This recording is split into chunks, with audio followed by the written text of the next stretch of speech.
Nestor লরেঞ্জোকে যখন Colombia জাতীয় দলের প্রধান কোচের দায়িত্ব দেওয়া হয় বেশ ক্ষোভই প্রকাশ করেছিলেন কেউ কেউ। কলম্বিয়ার সাবেক কোচ হর্হে পিন্টো যেমন বলেছিলেন, এই দল পরিচালনার মতো ওজন নেই লরেঞ্জোর, যার কখনো জাতীয় দল চালানো দূরে থাক, ক্লাবের প্রধান কোচ হিসেবে অভিজ্ঞতাও মাত্র এক মৌসুমের, সে কিভাবে কলম্বিয়ার মতো জাতীয় দল চালাবে। কেউ কেউ মজা করে এমনও বলেছিলেন, কলম্বিয়ার কোচ হওয়ার প্রধানতম যোগ্যতা আর্জেন্টাইন পাসপোর্ট থাকা। আর্জেন্টাইন বলেই পর্যাপ্ত অভিজ্ঞতা না থাকার পরও কোচের চাকরি পেয়েছেন লরেঞ্জো। 2 বছর পর এসে কলম্বিয়া দলে লরেঞ্জোর কাজের প্রতিবেদন বলছে, তার অধীনে টানা 22 ম্যাচ ধরে অপরাজিত কলম্বিয়া। এরই মধ্যে কোপা আমেরিকার কোয়ার্টার ফাইনালে জায়গা করে নিয়েছে দলটি, তাও ব্রাজিলের গ্রুপ থেকে চ্যাম্পিয়ন হয়ে। অর্জনটা অবশ্যই আর্জেন্টাইন কোচিংয়ের। শুধু 58 বছর বয়সী লরেঞ্জোই নন, এবারের কোপা আমেরিকায় সবচেয়ে বেশি ছড়ি ঘুরিয়েছেন আর্জেন্টাইন কোচরাই।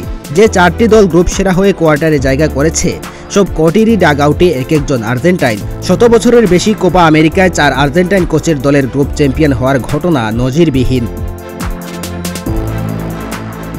এ মুহূর্তে 4 জন টিকে থাকলেও এবারের কোপায় কোচ হয়ে পা রেখেছিলেন 7 আর্জেন্টাইন। 16 দলের মধ্যে 7 জন, মানে টুর্নামেন্টের প্রায় অর্ধেক দলই ভরসা করেছিল আর্জেন্টাইনদের ওপর। তাদের মধ্যে গ্রুপ চ্যাম্পিয়ন হয়েছে আর্জেন্টিনা, ভেনেজুয়েলা, উরুগুয়ে এবং কলম্বিয়া। বলা হয়ে থাকে, আর্জেন্টাইন কোচেরা টেকটিক্যালি ও দল ব্যবস্থাপনা 2 দিক থেকেই ভালো পারদর্শী।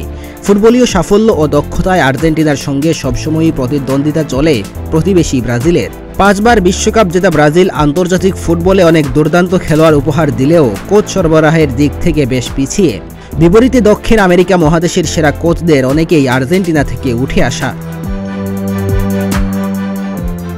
আর্জেন্টাইন কোচদের চাহিদা বাড়ার অন্যতম কারণ লিওনেল স্কলোনি। 2018 সালে জাতীয় দল চালানোর অভিজ্ঞতা ছাড়াই লিওনেল মেসিদের দল দেখভালের দায়িত্বে ছিলেন তিনি। সেই অনভিজ্ঞ স্কলোনির অধীনেই সর্বশেষ 3 বছরের মধ্যে বৈশ্বিক, মহাদেশীয় সহ 3টি ট্রফি জিতেছে আর্জেন্টিনা। এবার কোপায় 16 দলের প্রায় অর্ধেক কোচই ছিলেন আর্জেন্টাইন। 4 জনের দল গ্রুপ সেরা হয়ে শেষ 8-এ। কে জানে ভবিষ্যতে কলম্বিয়ানদের মতো আরও কোনো দেশের ঈর্ষাকাতরদের বলতে হয় কিনা, আর্জেন্টাইন পাসপোর্ট আছে বলেই। ডেস্ক রিপোর্ট, প্রতিদিনের বাংলাদেশ।